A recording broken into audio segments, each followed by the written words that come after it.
Good evening, ladies and gentlemen. Welcome to the North versus South podcast. We are here again, myself, State, and my Padawan learner, Heath. How you doing, Heath? I'm well, mate. Yes, I'm very, very well. Thank you very much. How are you today, buddy? Yeah, really good today. Not bad at all. Caught a bit of a tan this weekend, so yeah, really good. Really happy with that. So yeah. How did that happen? I'm attracted. The sun's attracted to me. Just loves to hit me. That's all. Yeah. Unlike some of my football players in my team, it loves to hit me sometimes. But we'll get onto that when we get to shit list later on. But anyway, so we're here again. Another episode of North versus South, and we've got a great show lined up for you again today. So a quick run through of our agenda and sort of like the format of what we're here, what we're doing. So myself, State, I'm the Northern Guru. I can select players from the 10 most northernest teams in the Premier League. So from Norwich, Wolves, Leicester, and then further north, that's me basically. Yeah, He's got Villa and everything below that, nothing pretty much. So this week though, game week review we'll have. Heath and myself will go through our points from this week and see who's won, see who's gone top of the league by 3 clear points, because we're on game week 5 now. So let's see. We've got our shit list, maximum of 5 players on a shit list. Some players might still be on there from last week for both of us, who knows. You can find out our last week's shit list on our previous episode. And then we've got the mini league updates, so some shout outs to do. Then we've got a new feature this week, so a new rules feature which we've put together. We've had some great feedback from people online, which has been really good. So a few good new rules coming in there. Then the North versus South, it's a knockout debate. Greatest ever FPL player is what we're searching for. It's the Northern semi-finals today. And then we've got our game week preview for the upcoming game week. So, yeah, big episode in stock, really. I'm looking forward to the new feature in particular. What about you, Heath? What are you excited about? Yeah, I exactly the same as here, mate. Honestly, I was looking towards the feedback that we got, and I have to be honest with you, a lot of the stuff really blew me away, and I loved it. And it's just kind of like working out in my head how these new rules could work if they did come into play, and there are a lot of things that I've never even thought about. So we really do appreciate the feedback we got from social media, and hopefully you guys we kind of as excited as we were. I'm really looking forward to seeing who gets through your semi-final as well, to be fair, because I want to see who the losing finalist is going to be against my guy. See this week, there's no difference. He's still deluded. We've not managed to find a cure for his deludedness, but we are working on it with several organisations. Thank you. And we if you want to know why I'm so deluded and why I'm so joyful, I'll give you a little bit of a hint. This week's game week review. So it was a blooming good week, I've got to be honest with you, and I think it was all more the fact there was 2 Southern teams playing in that last game, especially my captain, where I thought, you never know, I might be able to pip him at the end. Maybe we'll give you a little bit more time to find out exactly what happens. But State, do you want to tell us how your team got on this week, mate? Above average points scored for game week 5 or 55 across the globe, and I managed to get 56 points. I wasn't too upset about, but there's some little mishaps there which cost me, but never mind. But I started with Kasper Schmeichel in net. Leicester are struggling, aren't they? They've had 3 defeats now already. 2 wins, 3 defeats. And with the games they've had, Brighton, Man City, Norwich, West Ham, and Wolves, you'd have expected them to maybe do better than that. But I suppose they hit a Brighton team that's doing quite well at the moment. They were pretty unlucky though, weren't they, with the goals? I think Brighton were pretty fortunate with their goal, the penalty, and then they were pretty fortunate not to concede the last goal. Really, the other one was fair enough, but there's some Bar had some moments. Bar had some moments, didn't it, this weekend? So Cash Michael just with the 2 points. Mr. Varane for Man United, just the 2 points, no clean sheet for them away at West Ham. Mr. Connor Cody at home, Wolves at home to Brentford, he got 0 points because he got a yellow card. So yellow card, conceded 2. And he played a full 90, so he got me 0 points, which could prove costly. Could definitely prove costly. And then Ruben Diaz, mainstay, Man City, 8 points for them. But I won't go into Man City for much at this moment of time. Their time is coming. Don't you worry. And then midfield, Stuart Dallas, 2 points. Didn't do much for Leeds. I think his time's coming up. Diogo Jota, 3 points. We'll talk about him later. And he's got an affiliate as well as Diogo Jota. He's affiliated now to a certain individual. Guilty. And they will be coming up in the next part of the episodes in the shit list. That's for sure. Demarai Gray for Everton, 2 points. It's his first bad week, for a while. So Everton had a bad week. Then Mo Salah, captain, fantastic. 24 points from him. I made him my captain. He's got 12 points, 1 goal, 1 assist, clean sheet. Only 2 bonus points. How on earth do you only get the 2 bonus points? That's ridiculous. Stupidity at its finest. So I wasn't happy about that. He should have had 3 bonus points, and life would have been a lot different then. Maybe. Who knows? Then up top, Ronaldo, 6 points. Take that. Well done, Ronnie. As per last week, Ronaldo will do better than Lukaku. Ron versus Ron, and Ron was better this weekend. That's the first time it's happened. I've got someone to blame for that. But both should have had a lot more points than they got, to be fair. True, yeah. Ronaldo had plenty more chances to get should a have few had a more. penalty probably as well. Yeah, he could have had he should have had a few penalties, maybe. Definitely one. Bamford got 5 points, got an assist for Leeds, so happy with that. He's sort of convinced me to keep him. And then my big move was bring Jimenez in for Wolves. I fancied them to do all right at the weekend. I watched the game, and Brentford were just far better than they were. Simple as, and Jimenez, he did well. I'll stay on the pitch for 90 minutes because he wasn't very good. But then, didn't get brilliant service either. Brentford were just really, really good and effective, to be fair to them. I thought they were, played a really good game. Tony up top, ran Wolves ragged. I don't think any of them will be upset about not having to face him again for a little while. They'll like that. But Jimenez just got me the 2 points. So my bench was non-existent. Carson, 0 points. He's not going to play a minute this season. Joel Matip, I had him actually in my team for Dallas, but he didn't get the game. He didn't get any game time, and again, would have been a clean sheet. What were Liverpool doing? Not playing him. He's played every game this season. They've kept 3 clean sheets with him playing every game.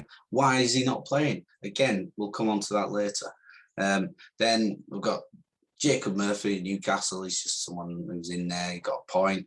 And then Mason Holgate for Everton. He didn't play again, so 0 points. So 56 points. Like I said, I'm not disappointed with the tally, but obviously there is other things that I am very much disappointed about. But I'll let Heath get into that sort of stuff for you. Sorry, that was the crackling sound of my next beer being opened. Thank you. It's very much needed. It's very much needed, right? It is, yeah, definitely. Why don't you tell me about your team? Let's get on to the nitty gritty of things now. Come on. Well, I start on my goalkeeper situation. I thought I was being a bit clever by bringing in Ben Foster this week, thinking that he might play because I just had a feeling that we were going to change things around after, we were kind of having a bit of a tough time, and he did, but actually it's a bad mistake because Raya Brentford got 6 points. If I'd have kept him, I got another 3 points. But Foster got 2 points, but he got some safe points as well. So just the 3 points for him. Cucurella, who only got me 2 points for Brighton, the new sign at Brighton left back. He only got me 2 points, but he looked very, very good on the eye. I was very, very happy with him seeing the game against Leicester. A guy who's not afraid to get forward. And by the sounds of it, Tarek Lamptey looks like he's coming back. So him on the right wing back and Cucurella on the left wing back could be quite a good duo, actually. I got more Arsenal points. Kieran Tierney got me clean sheet, but he did come off injured at the end, which, if Burnley had have scored, then it would have been quite useful to have got those extra 4 points and other Arsenal players lose their clean sheet, but that's not what I'm talking about, really. The next guy I'm going to leave to the end, normally I tell you all about my defenders, but I'm going to leave this one to the end. Best till last. Yeah, Musa Sissoko, consistent as ever. Nice, solid 2-pointer. Yeah, hey, that's all you need sometimes. 2 points can make the difference between a win and a loss. Yeah, to be fair, he was one of the top scorers in my midfield, to be fair. Alongside Dele Alli, he also got 2 points. To be honest, I watched that game. I have absolutely no idea. Credit where it's due to Chelsea, but Dele Alli just never, ever got into the game at all. What's happened to him? Honestly, I have no idea. But just the 2 points for him. And also disappointment in the game was Mason Mount, who Tuchel took off at half time, which is a very good decision. Not for me, obviously, with just the 1 point. And I got more Arsenal points. Odegaard got a nice little left foot perler against Burnley and the free bonus points. So he got me 11 points there. And more bonus points with Saïd Benrahma, who, to be honest, that was a bit of a shocker. He probably, looking at the goal, it looked like it was going wide, and it should have been maybe a Varane own goal. It was good, but like, how did he get 3 bonus points? I don't know. Yeah, I watched that game, and I'm like, he didn't get 3 bonus points. I mean, like I said, he played all right. Don't get me wrong, I'm not saying he played bad, Mr. Benrahma. You know, if I was able to pick some teams, he'd definitely be in my team. But no, why you got 3 points or how? I mean, I'm sure others have got the app. You know, the FPL Fix app, which pretty much tells you during the game who's on top of the bonus points during the game as in play. And I'm like, look, seeing him in the top of points board, I'm like, what on earth? I know. Why? It's very odd. It might just be about his XG, and you know how, I don't know. Someone out there in the Twitter sphere probably can tell us exactly how it goes. Then my expensive front line of Harry Kane and Romelu Lukaku was a bit of a letdown, really. Kane got 2. He really doesn't look interested at all. Again, might be down to Chelsea being that good, but he looked a different player from what we saw at the Euros and last season of Spurs. And Lukaku, I'd say he looked very lively. Got 2 points, should have got more points. I'm sure I'll be talking about that on my shit list, which is probably a bit of a hint to what's to come. Bench wise, I made good decisions for my bench. Reguilon and Soufal both got 1 point each, and Antonio obviously was suspended, so he didn't play. Now we come to the end, all right? So the big guy. Yeah, that's right. The big guy. Just when I needed some points, who turns up in the middle of the box, puts a low shot, bottom corner against Spurs.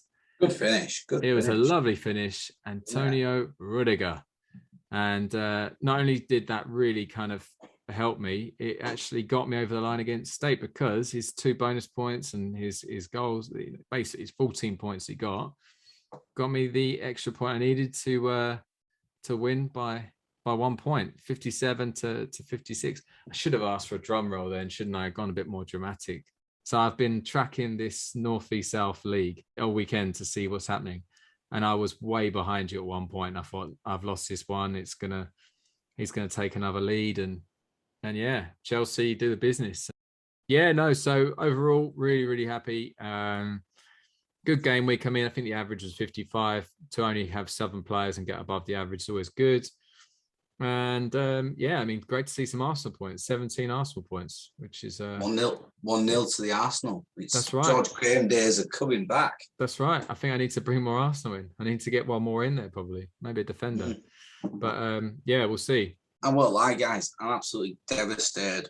I thought it was in the bag until that, and then I'm watching the Chelsea game, and the Rudiger. I'm like, oh, please no. And he puts it back in there, and I just knew then I was in trouble. I was just knowing it. I've deliberately sort of pretty much ignored Heath most of today with anything in terms of good conversation, just because, I was still seething about it all. So, he sent me like 3 or 4 messages on WhatsApp. I've ignored pretty much all of them until right before we started this podcast, and just because I didn't want to get engaged conversation with him. I'm still, that much seething about it. Like I said, this is a competition, guys. This is serious stuff. Okay. I'm going to back that up. Yeah, it's the best thing, because both State and I come from the whole, life's a bit boring. You need to give each other banter kind of school of thought, and our friends kind of are the first to wind us up when we're struggling. So he and I are kind of like a little bit of dynamite when it comes to banter. Yeah, definitely. Get right in each other's faces. Big time faces. Yeah, exactly. And speaking about people getting in people's faces, I'll tell you what, let's get the shit list going on, because there's a lot. I'm getting in a lot of peak players. I'm going to be using my full 5 today with my shit list. If I'm their manager, I'm in their faces big time. I'm not going until I get that bite where they kick off big time, and then I drop them from my squad straight away for it. So yeah, I'm ready.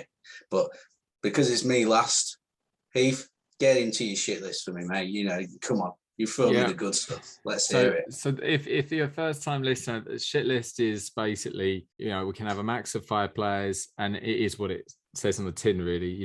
You're picking the players that have pissed you off at the weekend. Maybe sometimes a bit of longevity. You can pick players, you can pick referees, you can pick... Gotta be honest, maybe even VAR might be on there this week for State. I don't know. But yeah, I've been on State's list last 2 weeks. I'm hoping I'm off this week. 3 weeks in a row is a bit harsh. Definitely not. He's got no excuses now, because the reason why I was on there initially was because of the advice I gave him. He's got to have got over it by now. He could have transferred out Yotta a long time ago. Yeah, so my shit list is going to be very, very short, because I'm in a good place today. Obviously, gone back to the top of the league, just to reiterate, gone back to the top of the league, and my team, Watford, won at the weekend. One of my friends said that Watford were struggling this season in mid-table. I don't think they are struggling. I think they're having a good time. Anyway, Mason Mount, number 1 on my list. I'm not going to go on too much about him. He's meant to be Mr. Consistent. He didn't play last week, got taken off as a sub this week. Really annoyed me. Made me take an early transfer this week, which I'll be talking about later. And the fact is that if he's meant to be the suck up of the team. He's not doing enough. He needs to really get Tuchel like a nice bottle of red or something like that, or I don't know, whatever he drinks. Yeah, a nice bottle of Malbec or something. Bring it over to him and just say, "Tuchel's a Malbec guy." I don't know. I mean, what do they drink? He'll be a beer man. He's from Germany, isn't he? Don't stereotype.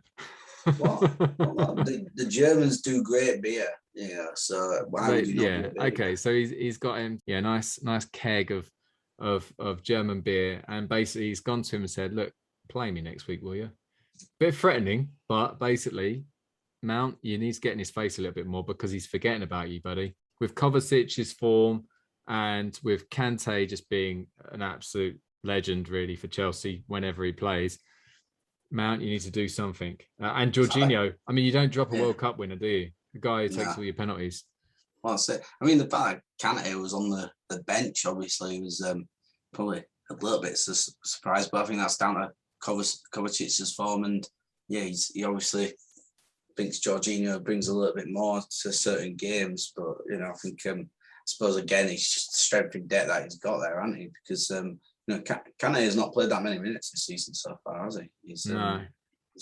I know he's had some little niggles, though, to be fair, so it's probably, that's more the reason, maybe. But it'd be interesting to see who he sort of is going to continuously play in there, and if Kovacic's form continues how it is, what does he go for? How does he go for it in the end? Who knows? No, I mean they've got a tough game this week anyway, so I think they're playing City. So I'm not going to be too fast, and it gives me a chance to kind of get someone else in, and then basically kind of maybe get the extra Chelsea. I need 3 Chelsea throughout the season to have a chance to compete with you this year with Liverpool, United, and City. But yeah, so the other guy on my shit list is Timo Werner.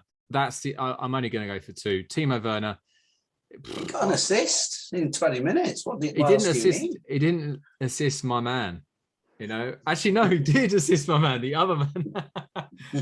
Actually, do you know what, Timo, you're on and you're off again. I've completely misjudged you. I know you can't finish your dinner. I know you can barely kick the ball at times. 20 minutes got you 3 points. I mean, God, and I completely forgive you. All right, I've just realised you got the assist for the Rudiger goal. Even though you couldn't take the assist from Lukaku, and you also couldn't actually get Lukaku in the game when you get a chance, but you gave Rudiger the chance. You're off my shit list. If Burner's on anyone's shit list, it should be mine, because he should have shot and blown it instead of getting it to bloody Rudiger. And life would have been fine. That'd have been great. Sorry, Timo. I forgive you. So yeah, just Mason Mount on the shit list. And to be fair, that was only really a half effort really for me. I mean, I like Mason Mount. He's a good guy. So come on then, State. Give me the juicy shit list. Diogo Jota, you are on my shit list still. Now, I don't know what's gone on there, because you start the season with a couple of goals, and now, Liverpool have scored 6 goals in the last 2 games. You haven't got a goal. You haven't got an assist even. I mean, what is going on? You've got your chance here. Bobby Firmino's been out injured. You're getting your run of games, and you're just not delivering. And, it's just not good enough. I need, Mo's doing it for me. Why can't you do it, you little Portuguese bugger? All right? Now, man up and start delivering for me again, all right? Did you see his chance he had? Don't get me more. This is really gonna make you more angry. But he literally was, a 6-yard box, and he had the whole goal to aim at, and he smashed it over. It was such a poor miss. So maybe he can go on there twice. No. Well, he's just he could be a constant. This guy. So with Jota comes his partner in crime, Heathy. You're still on there with him, because I now see you as 2 of the same people, basically. He's different versions of the same person, both trying to screw me over in life. And that's what this is. FPL is life, and you just screwed me over just with him. So if you're still on there while he's still on there, I'm sorry, but that's just not going to change. So yeah, Heath and Jota on my shit list. Other people on my shit list. Timo Werner is on my shit list. And it's for the reason why he basically mentioned that, why was he not just doing his usual shooting and fecking it up, instead of somehow getting the ball to Rudiger, and then Rudiger buries it and that's game over. Timo Werner does his usual thing. I win that game. I win the game week. Me, the Northern Super Kings, I'll be at the top where I belong then. I mean, don't get me wrong, I'm still on more overall points than Heath, because I'm better than him, but he's doing match play a little bit better at the moment. That's all it is. So yeah, Werner, you were on my shit list as well, so well done. Other people on my shit list. Jurgen Klopp on my shit list this week. Can you guess why he's on my shit list? I'm going to go with Matip as your man. Why is he not starting a man? They've kept 3 clean sheets for him in the defence. No, I think it was rotation, wasn't it? I think it's rotation from Champions League. Isn't it? Bloody rotation, my ass. These guys are bloody good enough to bloody. He didn't play Alexander-Arnold or Robertson either. So Alexander-Arnold has an illness. That's why I didn't play him. I'm not having it. Okay, I'm not having it at all. He should have been playing. Joel Matip should have been playing in that game. Another one on my shit list. How many is that now? Is that 3? I'm 3 down. Yeah, brilliant. Yeah, 3. Yeah. Referees on my list this week. Martin Atkinson. So you decided that all of the challenges on Ronaldo in the box were penalties, basically. I mean, okay, some of them were a little bit. I'll tell you what. There's definitely Stonewaller in there. I mean, everyone gets that penalty. Everyone gets it, And what's VAR doing? VAR's the final thing on my list. Why is that not getting it on there? Surely VAR and Martin Atkinson together should have at least a pea-sized brain, because that's all you need to really give one of those penalties, a pea-sized brain. Then Ronaldo takes a penalty, he scores, again, I win the game week. All these things should have happened, but referees and VAR decided to conspire against me, along with probably Heath's influence. He's got influential friends at the top, obviously, and this is not how we play this game. Cheating. I'm going to shock you here. And I'm going to say to you that I've got Atkinson's back here. I think first one, he's looking for the knee. Second one, he's gone down. I mean, the guy's barely touched him. And if you're touched him. He's barely touched him for the second one, where he's just running into something. He's just looking for anything. And then the third one, Yeah, The third one, something. the third one from one angle looks like a stonewall penalty, but then I watched it again on Match of the Day 2, and there's an angle where you can see him leaving his left foot along the ground as if he knows he's going down before there's any contact. Now, if the referee's seen his left foot, that's the modern game.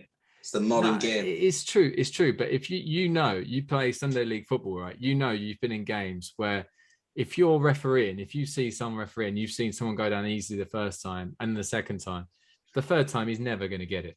And even the fact is the third one, like I say, because I have my doubts after seeing multiple replays, I think Atkinson did a good job.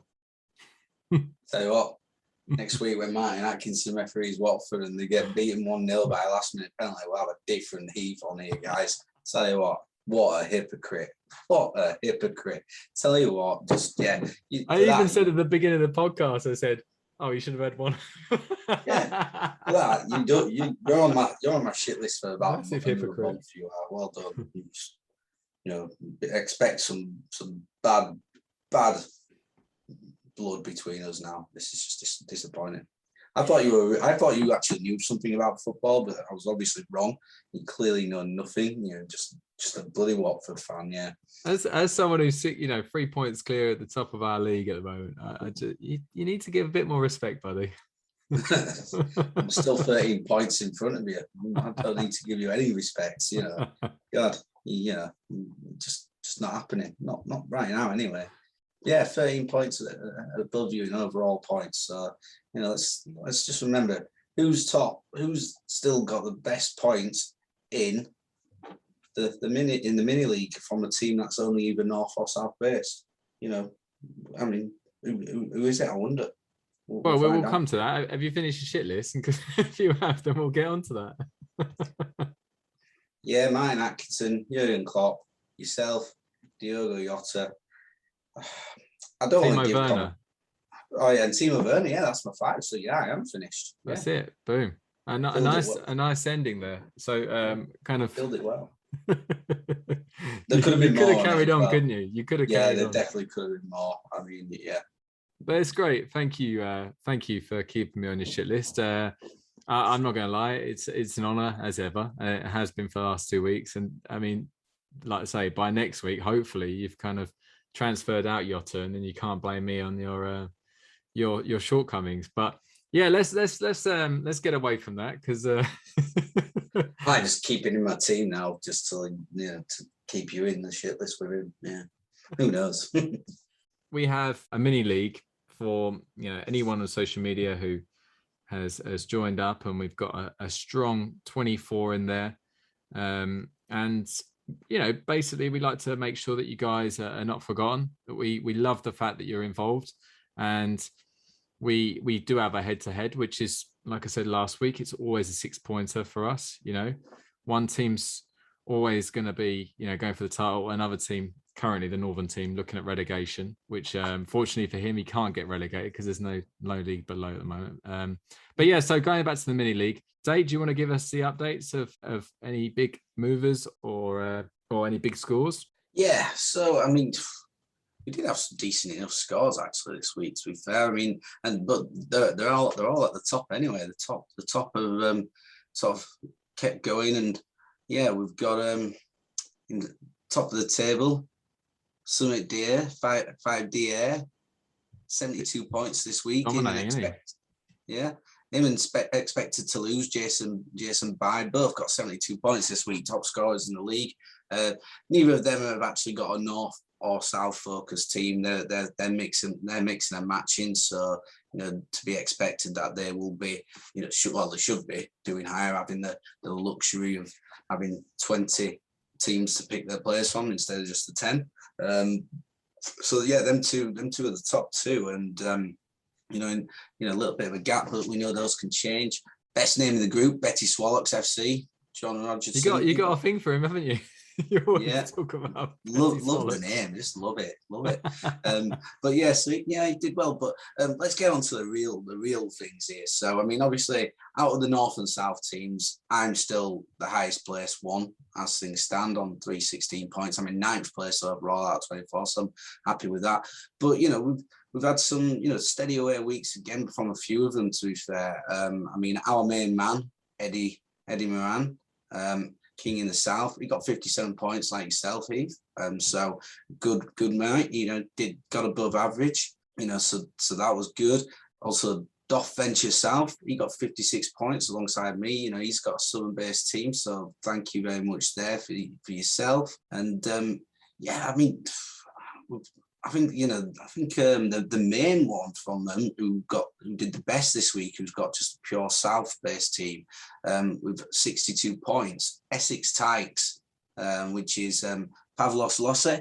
So well done, Pavlos. You are the top performer, I believe, with a team that's purely either South or Northern based. So well done to you with 62 points, which is 7 points above the average. So good work there. I mean, and we've got to give El Badger Poopers, Nick Edwards, a shout out at the bottom, at the table. He's got a North and South based team. I think he may not be looking at it still, though. I think we discussed this last week. You say that, but have a look at who he's made captain and vice captain this week. Well, yeah, exactly. Yes, I reckon this. Yeah, someone's definitely going on towards there. Who knows? If you can't see it, El Badger Poopers has got Richarlison as captain, who's a red. And Kelly here, who's the Liverpool sub keeper, I think. I think he's 4th choice. Yeah, that would probably be about correct. You got Kepa's points.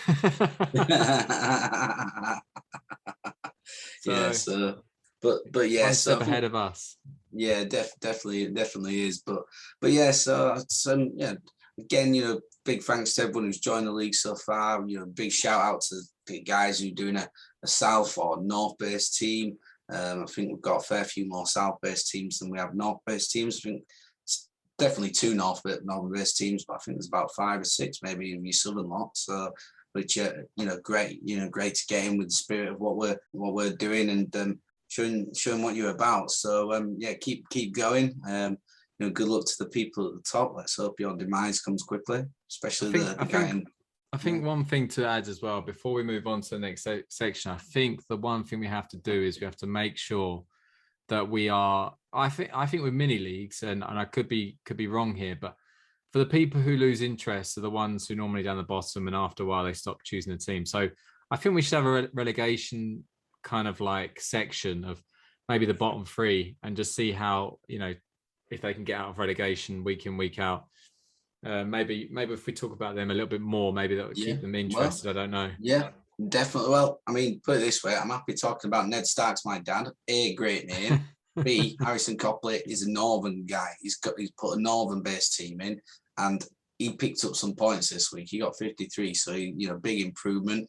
And I think from looking at his team, I don't think it'll be long before he's out of that relegation. So you keep plugging away, Harrison. Up with the Northerners. And we'll be fine. Obviously, we talked about El Badger Poopers, the UnitedDivision.org, Joe Hadley. Let's have a look at him. He's got a mixture of North versus South. I think he's just had a bad week, to be fair to him. Because although saying that his team's not great, but I think he's still very much involved with it because he's got certain players on there. But yeah, I think. Yeah, and he did 2 transfers in this game week, so he's definitely there. He's just not very good at the moment. So you need to step up your game, son. Get out of that bottom 3. I mean, if you can't catch up Southern All-Stars, then you've got no hope in life because they're teetering. They're ready to explode and go down the table. So basically, yeah, keep going, guys. Keep plugging away, even if you're down the bottom, because we'll talk about you every week. As there's only 24 teams in there. It gives us even more license to talk about as many teams as we can each week, and just. There's one final shout out actually for the league. The worst points in the league this week. Yeah, we've got to raise this for this man, haven't we? So Ben Marion, Mazza's King Gary 11, 33 points. Now he's a Tottenham fan. This man, we know him. We went to university with him. I tell you what. I mean, Heath would take great pleasure from this. Obviously not got the right strikers up there, has he, Heath? No, and I think a lot probably is his captain needs to lose a bit of weight or something, so that if he loses a bit more weight, maybe he'll get him more points. Yeah, maybe, definitely so. But yeah, I think he's got some problems there. Sort it out, Benjamin. Yeah, get looking at his points. His team's dreadful. God, I'd not be interested in that team. But yeah, never mind. That's the mini league done, and which brings us on to our new feature for the week. Decided to bring out a new rules feature, something we sort of discussed a bit in the summer, and I sort of said, well, what sort of ideas would you want to bring into FPL if you could just, if you could change it a little bit. I'm not saying this will happen in FPL, but we just thought it'd be a good conversation, good thing where we can hear what some ideas are from different people, which I believe we've got a few responses to get through, haven't we, Heath? We do, yeah. I reached out to people on Twitter and on social media like WhatsApp and Facebook and stuff, and we got quite a few responses. So we're blown away by the response, especially from one guy on Twitter who absolutely went crazy with different ideas. I love the fact that he's just got so many different options there. But what we're going to do here is I'm going to read that out. State's going to give me a score out of 10. And then after that, he can kind of justify why he's gone with such a high score, such a low score. So the first one comes in from Simon Jones, and he's gone with triple team points. 3. Okay, so so why so bad? Triple team points. I mean, so your whole team gets triple points. Yeah. And it's a chip, obviously, you can use once a year. Don't get me wrong, because everyone will have it. It's a chip, but I just don't think that's a plausible one. Triple team points. I mean, come on, it's. Imagine that week though when you put it on there. How much you'd be absolutely shitting your pants. Yeah, exactly. You play someone getting triple game week points. I mean, then it's game over, isn't it? Or if the guy who has triple game week points doesn't beat you, I mean, what's that going to do to him mentally? That's going to end him. Exactly. We're talking serious problems. He'll be down the boozer crying his heart out to whoever will listen to him if he messes that up. I just don't like the idea. I'm not saying it won't work, but it's just not for me, to be honest with you. Okay. So Nick's suggestion is pretty much the same. This comes from Mike Matthews straight after. He said double team points for the game week. So a chip where you get double points. What's the score there? I'll give it a 4. I knew that was going to happen. Low, but higher than triple, because it's not as harsh. Yeah, not as harsh, but I mean, yeah, and I mean, I suppose the things would you consider? So it's just double game week. So whatever your total is at the end, it's obviously double that. But I mean, then do you still get double points for your captain? How are you sort of playing it that way? Who knows? But I mean, or is it every player gets double points? Is that what you're saying, or is it just double points at your end of your team? I know that's pretty much the same, isn't it? Yeah. So my assumption here is without really work it. Yeah, without going into too much, kind of like asking too much, I assume that what they're saying is that if their captain gets points, they get quadruple points, or So yeah, okay, yeah. Well that's good. So next one comes in from Jack Rivette, where he says 1 free substitution during the game week. So basically, you have like a certain time frame, and you can basically substitute anyone from your bench and replace another player from your team. Yeah, I like that. That's a big 8.5 from me. Ooh, going into the 0.5 territory again. Yeah, definitely. I think so. I didn't quite want the 9, but it was just I wanted a bit to demonstrate I was happy with it. I think Sky fantasy team do something like this where you can actually have transfers during the game week.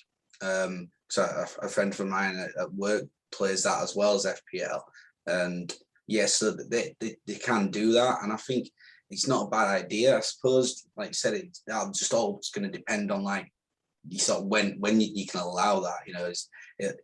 It's not going to be in play sort of transfers like when the game's on that 3 till 5. It could be that the 3 o'clock games are finished, one of your guys hasn't started, and you've got a couple on the bench who are down to play Sunday, then you can bring one in. And I don't think it's a bad idea, to be fair. And I think one would be a good limit to have. I don't think they should have any more than one.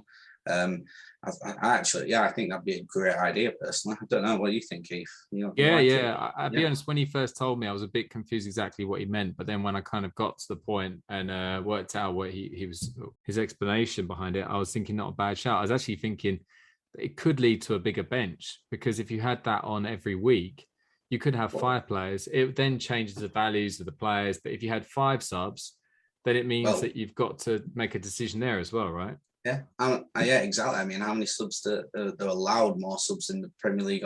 They name 7, don't they? I'm thinking, or 9. They name a fair few, don't they? Yeah, that's actually a good point. Sorry, not 5. Yeah, 7 or something like that, because we already have 4 anyway. But then 7. Then the only problem then is then it's just then increasing the strain on how many your squad. Obviously, the money is going to go up. Then then will you be allowed to then pick 4 players? This is the one caveat behind all of this, is that all these decisions that we're talking about. Really, one thing you have to be really clear about is that we just don't want to overcomplicate these, kind of fantasy football. Otherwise, people lose interest. Yeah. So I'd like one. Yeah, one transfer from your bench would be good. I think that would work really well. Good. Okay, so the next one comes in from Jack C. He says goalkeepers should receive 10 points plus for a goal. So Definitely. He said 10 points or more. 9.5. Give me a 9.5, Jack C. Because it's how rare is it for a goalkeeper to get a goal? It's not like a striker, getting a goal.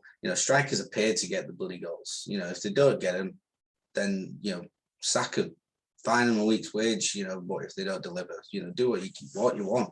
But if a goalkeeper scores a goal, definitely why don't you get more points than what a striker does? I even think, that it should be maybe filtered down personally a little bit, they'd obviously have to sort out certain positionals for certain players like Mo Salah, who's definitely a forward. But, goalkeepers should get more. Then I'd have a next level for defenders, next level for midfielders, maybe next level forward. You could go even that far if you wanted to, but goalkeepers definitely, because they're not even set piece takers, are they? Keepers generally. So, especially after Alisson's header last season, he deserved extra points for that. It was a bullet. Yeah. Definitely. So that's your winner at the moment so far. So the next one is from Jason B. He says scrap the vice captaincy, in the idea that if your captain doesn't actually succeed or it doesn't play, then it means that obviously, this is how it used to be. It used to be this. So he's basically kind of bringing back an old rule, and it puts a lot more emphasis on your captain choice to make sure that whoever your captain is, he's guaranteed to play. Yeah, I'm going to give it a 9 because it's intriguing, and I think you'd never captain a Man City player, would you?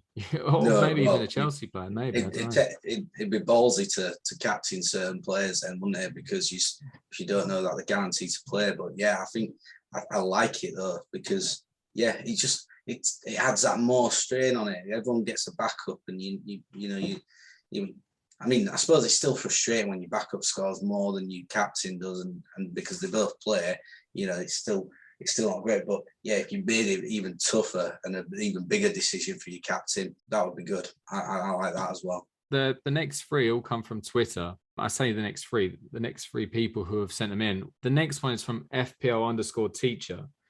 Now he's sent in quite a few ideas, and he's the guy who I was saying that I love the passion behind his ideas and how many tweets he sent us, but I had to narrow it down. So if he's listening, please understand we couldn't put everything in there.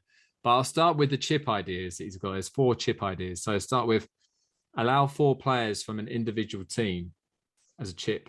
7. Yeah, I'll go for 7. So I think it's a decent enough idea.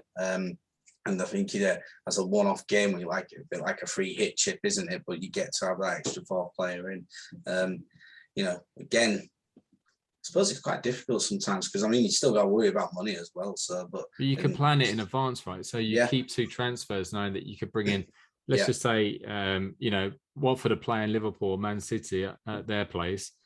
They normally batter us. So you'd go with 4 City or 4 Liverpool, knowing you've got that extra. Yeah. But yeah, interesting one. Yeah. The next one he had was the false 9-5-5-0 formation. So no striker, and that was a chip. I'm going to think that's a 9. I think, it's, you're going to have a limit, and you always got to have a minimum of 3 defenders in your starting side, because pretty much every team plays with at least 3 at the back or 4. No one plays 2 at the back anymore. It's not the 1950s with the 2-3-5 formation, is it? So yeah, definitely. Teams do it. Why couldn't you have 5 midfielders, 5 defenders and 5 midfielders in your squad? Why could you not do that? I mean, you should just be able to do that anyway. I mean, why not? Okay, so you like that one as well. So the next one is the triple captain being, rather than on one player, it should be 3 different captains. So you could do that. So instead of doing triple captain, you basically pick 3 captains. Oh, yeah, that's a good idea. Oh, sorry, I thought about that for too long. I'm going to give that an 8 though. I wasn't expecting that as an 8. That's quite interesting. I like that. Yeah. I just want to point out before you carry on, what I just saw there was the old university state there, where he realized he'd done wrong, so he went to drink out of like a fine, and then realized we're not doing drinking fines here. What am I doing? Drink while you think. It's a Monday night. God, I've got work tomorrow, so yeah, I probably shouldn't be doing that. But no, I like that idea. To be fair, I think it'd be quite interesting to do. You've got to play them all in that same week, obviously. But if I were to think about that idea, I think you could have that as an either-or option. The game could do that. But yeah, I like that. That's quite inventive. Yeah, it'd be good actually if you could have the option when it came to triple caps, and you choose the chip, and then you've either got to put it on one, you get whatever you want, or you put it on 3 different people and hedge your bets. So the next one, he's also evolved the free hit chip, and he's saying that rather than having 15 players, you've got rolling subs. So basically what he's saying is you'd still have 11 playing, but you can choose any of the 4 subs, including the goalkeeper. So it's kind of a little bit of an idea of what Jack Rivette said about making your 1 free substitution. But this is a chip where you can basically bring in any of your 4 subs for anyone, but you're only going to have 11 players for the free hit chip. Yeah, I'll probably give that 6.5. Not as interested. No, I know what he's trying to do there, and I just don't think it's quite got the idea right, really, and how it would work personally. But I like where he's trying to come to. I just think he just needs a little bit of refinement, and that easily could get up to an 8. With a bit of refinement on it, from my opinion. Okay, so now that's his 4 chip ideas. Now he's got just some general rules. So one is you get -points for a penalty conceded.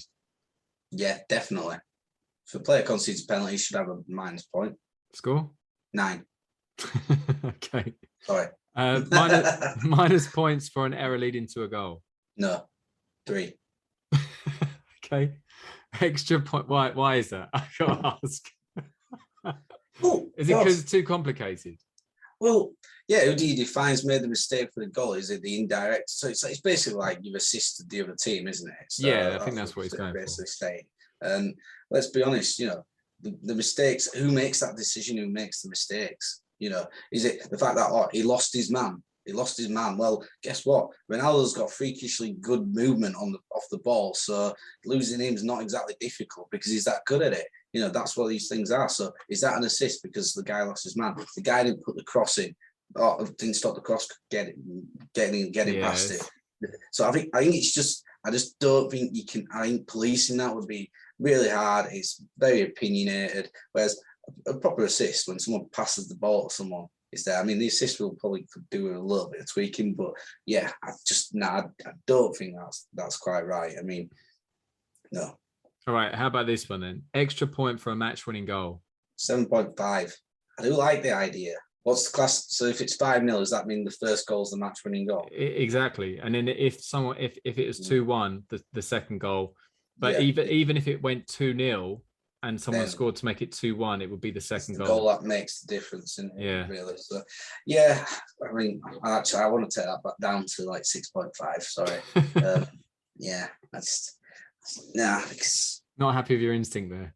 No, I wasn't that time actually when I thought about it. Yeah, bad instinct moment. I need more beer probably. That's why. But yeah, nah, not for me. Not for me. If you win 5-0 and you get an extra point for the first goal. I mean, it just doesn't work for me.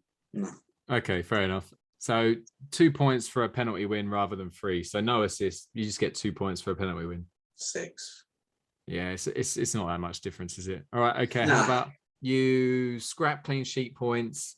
I like this one actually. Yeah, scrap clean sheet points. Go with all defenders start with 4, and they lose a point for each goal they've conceded. Well, I'd give that a 7.5 because I mean, yeah, I think I'd like to probably see that given a shot. Actually, yeah, 7.5 is maybe better. I should go up to an 8. Let's round Defenders it up to would an 8. become very valuable then, though, wouldn't they? They would. That's the thing. Yeah, because right now it's like you said, if a defender gets a clean sheet, he's pretty much getting 6 points, isn't he? Because he gets 2 points game played and 4 points clean sheet bonus. But like you said, yeah, they start on the 4, drop down 1, then it's beneficial.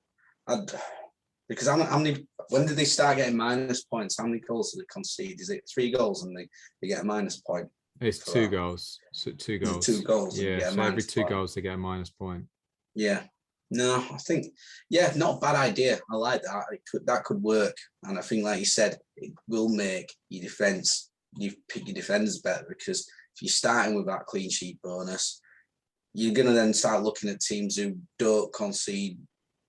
They might not keep clean sheets, but, like a Burnley, they get hammered in a couple of games, but a lot of the time they lose 1-0 because they don't score goals, but they shut up shop when they're 1-0 down. If they make sure they don't concede a second and try and get a late equaliser, don't they? They stay in the game, and that's those sort of teams would come into play quite well. So yeah, I'd be quite interested in that one. So the next one comes from FPL Trojan. So the first one from him is like he's suggesting the idea that you get like 1.5 points for your vice captain. So for every point they get an extra half point. So that it means something to have a vice captain. Give that a 7.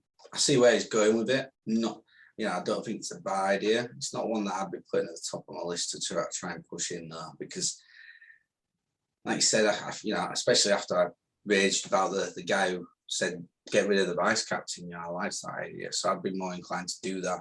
Like I said, I think vice captain's there for a reason, but I don't think he should get any additional points for him.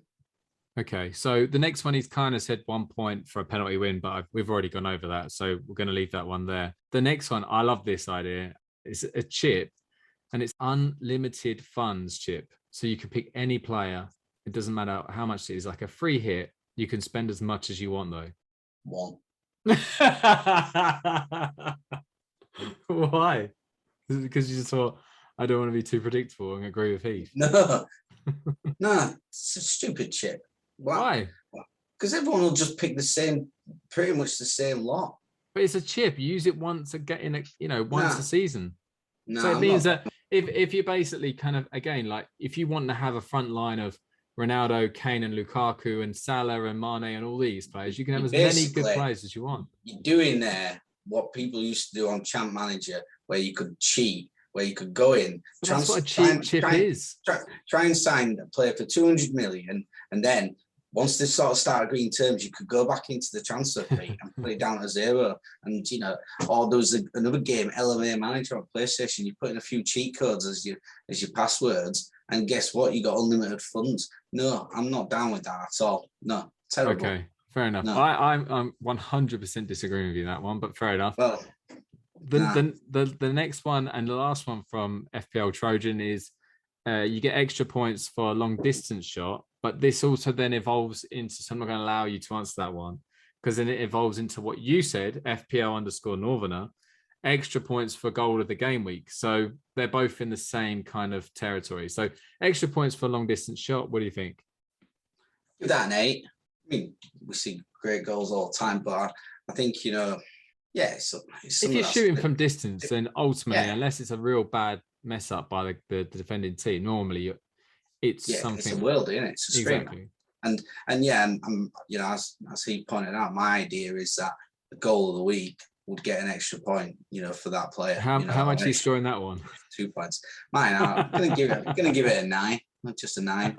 But I've not put it as a leader. So, but No. I'd say you get an extra 2 points for goal of the week. And I think you probably should get an extra 2 points for what the idea that Trojan came up with. To be fair, I like the idea. Like I said, it moves nicely into my idea, which is better. But that's because I came up with it. Of course, of course. So overall, though, which idea is really the one that stood out to you? Well, was it 2 that I put 9.5? So it was, just go with one. You gotta go with one. I've got one. Jack C's idea. What goalkeepers? Which was about the keepers getting more points for a goal. I definitely agreed with that. It should be the case. It's once in a blue moon. And let's be honest, it could be any keeper, because every keeper at one stage in the season tends to go up for something later on. So okay. How about, what was the best chip idea then? Best chip idea was the one sub from Jack Rivette. Yeah, through the during the game week, where you could bring a sub in during the game week. So I think that'd be the best chip idea. So you could, I don't know what you'd call that sub, but I think that'd be something to put in. I would say with that chip though, I'd say you'd probably deserve to get a couple of those a season if you were going to do something like that. Maybe, or you give someone, like, say five per season, and you use them in your own time. You could maybe do it that way, and then you've got to choose when to do it, when to not. You don't want to waste them, but at the same time, you're like, oh, do I use it this week? Yeah, if you've got a 14 or 15 points on the bench, then that's the best time to use it. Yeah, you think it, but then I also think that you would probably. I don't think you'd be able to use. I don't think you'd use it before those players have got the points. You can only bring on a player who's not played yet. I think that's how I would try and play it. Okay, so it's so you're not getting the points there, because otherwise that's just like just swapping and changing it. Whereas I think what you'd have to do is, which would then mean that you would play your starting 11 a bit smarter then as well. You see, then wouldn't you? Because you'd be like, right, who's playing on Saturday? Let's make sure they're on my squad right first. The Sunday players, I can leave a couple of them on the bench, and then if one of my Saturday players don't play that, I could bring him in then. But at the same time, it makes both are good ideas. I mean, I think he was suggesting the idea that he often finds that he'll get in a position where he's got someone scoring big on the bench, and then he's got that kind of like, I don't know, set time to kind of change it around. But probably why I didn't give him a 9.5 or 10, because I just thought I could redefine it slightly better to get it up there. Okay, fair enough. I'm going to surprise you. I'm going to say, for me, best rule would probably be the long distance shots or goal of the week or something, where it's like you're giving an extra point or something to someone who's done something above and beyond, something that we don't see that often, and therefore you get more excited by someone shooting from, like Paul Pogba shooting from distance. He gets an extra point, and then straight away you're thinking, I might pick someone who's more likely to shoot from distance. Gets you excited about when the ball rolls nicely to them on the edge of the box and they sky it into Rose Ed or something. Luke Ayling at Leeds, he likes to hit them from afar.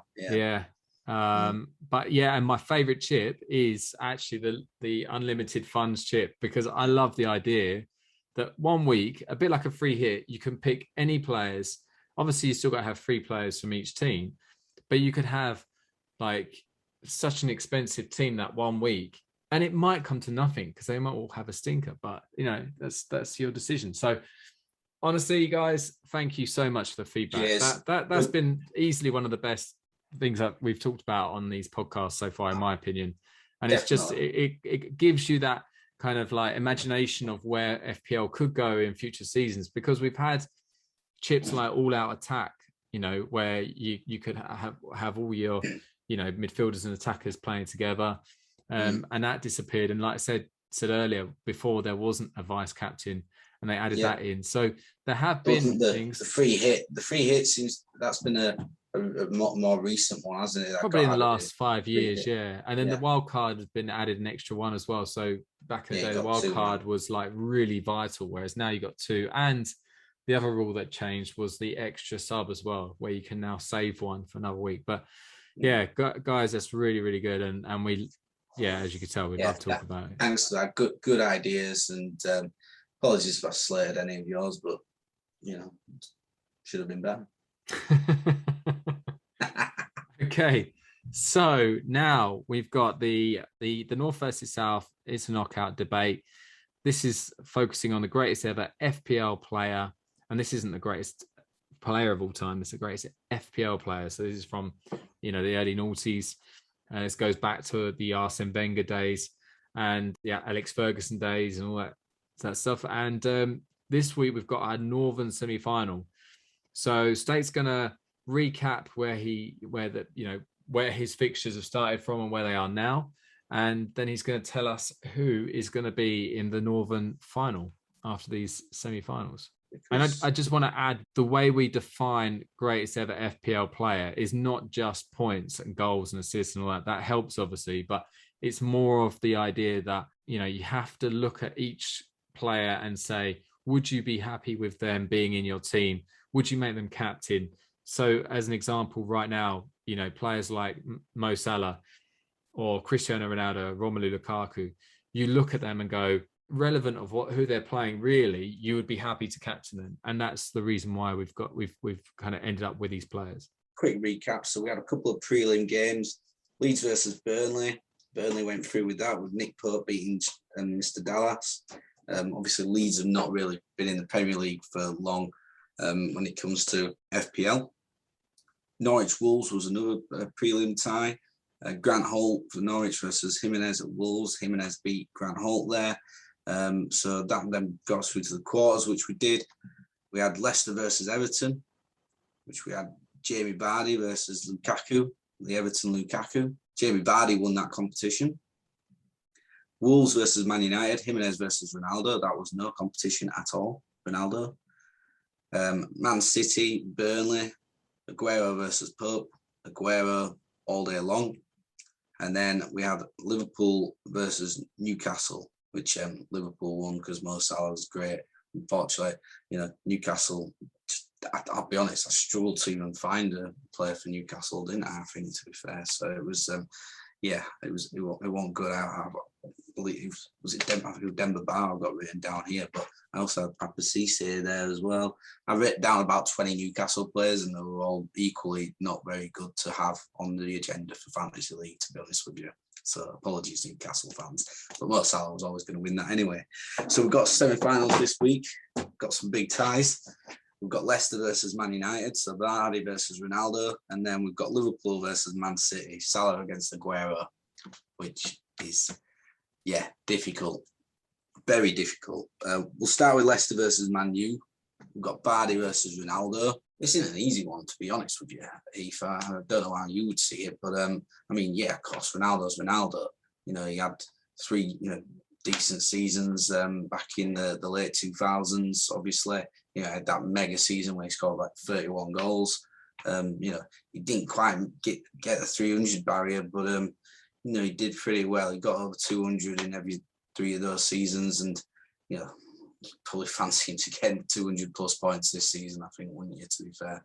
Even though he missed the first 3 game weeks, I think you're still going to find him being, in that sort of bracket. But then, Jamie Vardy, you've got to be looking at, his longevity, I suppose, in this thing, and where he came from. 2014, 2015, when Leicester survived that season, he came in, didn't score that many, but, and he got 120 points, which weren't great. But then the season they won the title, 200 plus points. His high 170s, 180s, and he's done another 200 season as well. So, he's just consistency is really good. And I think, and it's a player people tend to like, don't they, Vardy? I think, he's, he's going to play every week for Leicester. That's a guarantee. So he's there or thereabouts, but it's all about X factor is FPL. Your players who get you 180, 200 points, they're good, don't get me wrong, but if you want to have a really good year, you need someone who's going to get you 250, 260 points plus in your team, and you need them there all the time. And if you're going to choose between one of them two, you're going to choose Ronaldo. And that's why Cristiano Ronaldo will does win this one for me and goes to the final. Makes total sense, mate. I did for a second there think that the Northern kind of vibe of Jamie Vardy was kind of like maybe giving him a little bit of preferential treatment there against the foreigner, which is Ronaldo. But Halifax lad he may be, but nah, unfortunately not. No, yeah. That's good. That's good. No, Ronaldo without doubt. Just the next one's going to be the big one, and then the final. Don't know how you're going to choose that out of the next 3, but obviously it's going to be 2. Yeah, it's tough. I mean, God, just to look like Premier League stats, and you look at these 2 players now. Mr. Aguero at Man City. Aguero was the man for City for so many seasons. He joined in 2011, 2012. He scored goals every season. He scored over 20 goals in 1, 2, 3, 4, 5, 6 of the seasons he played in. The seasons where he didn't score that is generally because he was injured. He scored, 2019, 2020, he scored 16 goals in 24 games. 2013, 2014, he scored 17 goals in 23 games. So if he'd have played full seasons in those seasons, chances are he was scoring probably close to 30 goals, and the last 2 seasons, unfortunately, injury took over him, that's the only downside for Aguero, that he was injured. I mean, there wasn't he played over 30 games in a number of seasons still, but there was still a fair few where he played only 20 odd games. So that was the only thing that probably let Aguero down. But saying that, he still scored 184 goals in the Premier League for Man City. I mean, that's rather good. Let's be honest now, isn't it? It's rather good. And he's up against Mo Salah. I mean, Mo Salah. I mean, words can't describe how good this guy's been either. In the 4 full seasons he's had in the Premier League, really, since return. He had a failed campaign with Chelsea, didn't really get any game time, didn't get much of a chance, but came back to Liverpool. He's got 300 plus points in his first season, 259 in second, 233 third, 231 fourth. He's already got 50 points in this season. He's had 3 game weeks already where he's got double figure points. He scored 4 goals in 5 games. He's got 3 assists already. He's got 8 bonus points. So Big Mo looks like he's on it this season. He looks like he's got a bit between his teeth. Liverpool do as well, and I think they're bracing themselves for another stint at going for the title. It seems. I think they want to compete with the City and the Chelsea, which could be a great season for the Premier League. I mean, if I was to say who I actually preferred as a player, I prefer Aguero. Just like him, I think he's just a bit more likable. That's all. It's Aguero, and he's got that iconic goal. Obviously, when City the title, that'd be something you should get. You could get bonus points for if you want a title with a goal. Yeah, maybe. But I think, although he's been doing it for a shorter amount of time, I think I've got to go Mo Salah, who scored over 300 points in a fantasy league season before. I don't think anyone has, have they?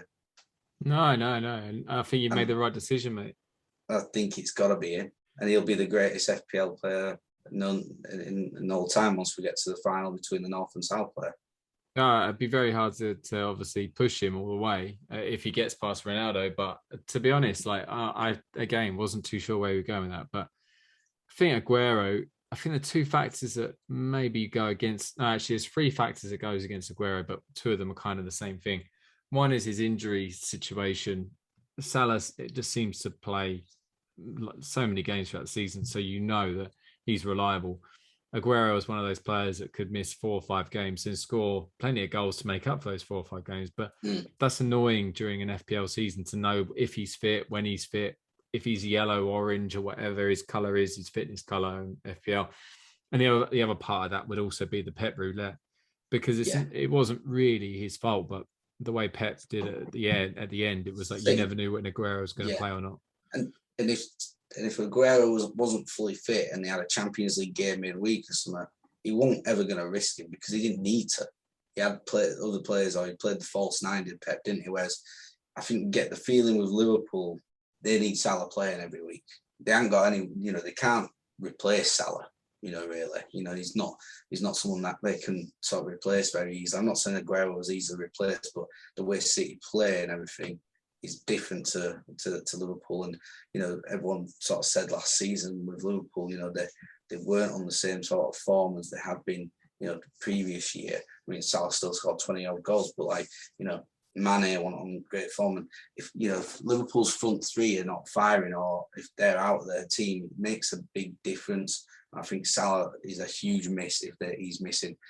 Any team can miss him. Any team can miss Aguero, don't get me wrong. But I think, like you said, Salah, is there every week. Liverpool will risk him if they're not fully fit, because they know they need him, to score goals. The games where they do have him on the bench, he's always on the pitch after 55 minutes, pretty much, and then he gets goals for you as well. So it's not like they never don't bring him on either. So I think, Salah takes it there. I think the other thing, so it's not just reliability, but it's also the fact that Salah playing midfield to Aguero playing up front doesn't seem like much of a difference. But those extra points from clean sheets as well that Salah would get, plus the fact is that when you score as a striker, you do get bonus points, but realistically, it's harder to get bonus points than it is for a midfielder, because as a midfielder who's really playing up front, you're more likely going to get more bonus points because Salah's really a striker. I mean, it's one rule that FPL probably, actually, funny enough, that's another rule they could have changed. They could have had an extra position, like for those wide players who play really up front, who aren't really strikers but midfielders. I mean, they've just got to be forwards. But so that helps Salah as well, because even those extra points, those single points, or even those bonus points that he gets for doing what he does, it makes a big difference over the season. But it's a good one, mate. It's a good one. Definitely. So it's Salah versus Ronaldo in the final. Good luck. Yeah, well, it could be interesting. Get some abuse from some Man City fans. Probably won't like me right now either, but Are there Man City fans? Tourists. But that's it. And obviously next week we'll go on to Heath semi-finals, I believe. So that'll be next week's episode. Correct. Yeah. Mm-hmm. So back onto recent FPL stuff, game week preview. So we've got obviously coming up another game week, thankfully. We've got a couple more game weeks before the next international break, Frank. So let's we keep plugging away here. So so we'll be up to game week 6. This is coming up. There's some big fixtures. Chelsea, Man City this weekend. That on BT Sport 12:30. That'll be a big one. We've got Arsenal Spurs on Sunday as well. Palace Brighton, big game. Monday Night Football. Yeah, who knows? So what are we thinking, Heath? What's the plan? Yeah, good question. So I've made my transfers already, so that's a good start. I actually think that all of my players, barring Reyes playing Liverpool, it's a bit of a dull game. Everyone else in my whole squad are playing interesting games. So you've got, so start off with Ben Foster, who's going to be in goal. Very interesting game against Newcastle. That should be number 1 on match of the day, to be honest. Then we've got the North London derby. We've got Kieran Tierney and we've got Sergio Reguilon, who basically next to each other in my team will be opposite each other on is it Sunday? Yeah, it's Sunday 4:30. Yeah, Arsenal Spurs Sunday 4:30 game. Yeah. And then we've got, for me personally, I think the 2 most entertaining teams in the Premier League, in my opinion, Leeds, West Ham. I think West Ham are one of the most entertaining teams at the moment from my side, Leeds from your side. So I've got Soufal, in my back 4. And then we've got arguably the 2 best teams, and it's arguably because you could say that maybe Liverpool are as well, but you got Rudiger, who's playing Man City at home. Then we've got another derby where I've brought in Wilfried Zaha because he's playing Brighton at home. He's got a great record against them. And there's no love lost there. So we've got Zaha in a derby there against Brighton. And then I'm going with Son as my captain. I'm giving away the best till last. I don't know why so early, but I'm just doing it now. So that could be interesting. It may change, but we'll see. I've got Saeed Ben Rama, who's playing Leeds away. Sticking with the West Ham, Antonio's back from suspension, who's also playing Leeds away. Harry Kane's my vice captain. Now I'm thinking I might change those around, but Harry Kane worries me because he just doesn't look interested. But I don't know. We'll see. And then Lukaku, I can't drop him, to be fair, even though he's playing Man City. So my bench is actually quite a strong bench. So I've got Raya, who's my sub against Liverpool. I don't think he'll be keeping a clean sheet there, really, Liverpool at home. I've got Cucurella, who I'm thinking about maybe starting because he looked very good and he's playing Palace. Odegaard is definitely on the bench. And my man, Musa Sissoko, even though they're playing Newcastle at home, I still think he'll probably get another solid 2-pointer. You never know. The guy looks good, to be fair. He's like a new improved Etienne Capoue. So, so that's my team. Like I say, I've given away my captain early for some reason. I don't know why I did that. But, 4-3-3. Honestly, those fixtures are bloody exciting. All of them. But, so that's my situation this week. Very happy, buzzing after last. I don't think I mentioned that, have I? So I'm happy from last week's 1 point. Not mentioned that at all. No. So how about you, buddy? What's well? You taking a hit? No. I'm not planning on making a transfer this week, which may seem shocking given the amount of people on my shit list and the grief I'm giving certain people. But I've got a foolproof plan, which needs this game week to basically be over with, so I can then do that. I think, I need to get just this game week out of the way, and then I'm gonna have 2 transfers. So I'm gonna take a transfer over and be happy with that. So Kasper Schmeichel's gonna stay in goal for me. That's a definite. Nothing's going to change there. Manu at home to Villa, so Varane's going to be in my team. Hopefully Matip will get back into the starting lineup for Liverpool. If they rested him, then hopefully he should be back in the away at Brentford. I've got a bit of a conundrum then to have, because I've got Diaz, Man City, Cody for Wolves, and my other defender on my bench is Mr. Mason Holgate from Everton. Now, he's not played the last 2 games, so he's obviously not seeming to be in favour, but they're at home at Norwich. They've just been battered 3-0, so I'm probably going to put him in there as a hope that Rafa plays him and then they keep a clean sheet for one of my defenders. Probably Connor Cody will come out. I think I'll keep Diaz in because I don't think there'll be loads of goals between City and Chelsea, and I'm hoping he might notch up a cheeky header as well. So that's looking likely to be the point, unless I decide to bring Stuart Dallas in, maybe. I will have Salah, Jota, Damari Gray will all be starting in the midfield. Jimenez, Bamford and Ronaldo will all start up top. Those 6 are definitely in there. The only question will be whether I bring Dallas in for Diaz maybe, or someone if I get early word of someone not playing maybe or something. Captain this week, it's going to be between Salah and Ronaldo, that's for sure. I don't know which way to go. United at home at Villa, so maybe but I think Salah's form at the moment, he's getting goals and assists, so I think I may keep with Salah, but I'll probably make a late decision on that on Friday evening or Saturday morning. Well, obviously Raya will be doing all he can to stop that from happening. Yeah, well, that's it. And that's I think I might just keep it as it is this week. Look to get 2 free transfers in the next week, and then I've got some plans with those 2 transfers because I've got money in the bank. I've got over $1 million in the bank at the moment. So if I can get 2 transfers in, I can make some decent changes, which I'm pretty sure will benefit me and further down the line. I like this relaxed kind of mentality, no panic. I mean, you can't jump on a wild card because you've used it already as advice. So exactly. This time last season, I was already like 15 points down. So it's marathon, not a sprint.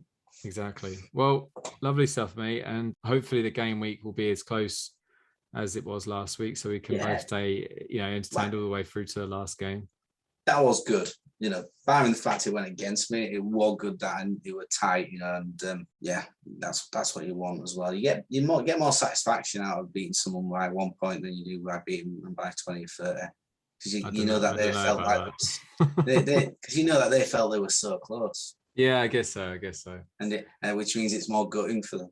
Probably, you're probably right, and I'm sure we'll have it the right way around at some point in the season, and trust me, you'll enjoy that a little bit more. I'll definitely cane you for that. Yeah, that's the reason why I like to get in your case, so that you can enjoy it more when it happens to you. All right, just a life lesson. Is that why you do it? You do it for me, for my benefit. Oh, that's so kind of exactly. Yeah. I forgot that as well as being deluded. You're an absolute liar right now. So yeah. Yeah, and on that note, guys, we'd just like to say again, I'm pretty sure we've thanked you about 50 times already so far. I've been a bit too nice, but yeah, thank you very much again for the feedback from the new rules feature. Love that. Yeah. Again, thank you very much for your efforts in the mini leagues as usual. If you want to reach out to myself or State on Twitter, our Twitter handles are FPL_Northerner for State, and mine's FPL_Southerner. So hopefully quite easy to remember. Please feel free to give us any feedback or tell us anything that you want to tell us. If you want any shout outs or anything like that on the podcast, just let us know. We're all ears.